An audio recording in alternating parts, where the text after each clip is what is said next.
Boga. I obećavam ti vjernost u dobru i zlu, u zdravlju i bolesti, i da ću te ljubiti i poštivati u sve dane života svoga.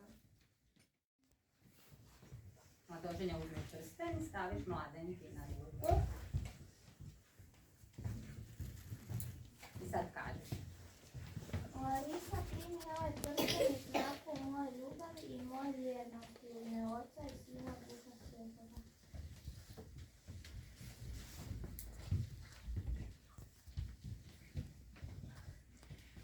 Domagoj, primi ovaj prsten i znak moje ljubavi i moje vjernosti u ime Oca i Sina i Duha Svetoga. Idite u miru.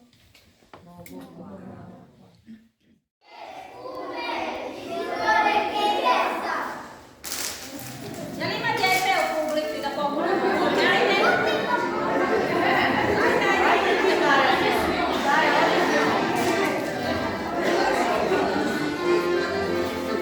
Ma kupi koliko god hoće, samo kupi, sve, kupi.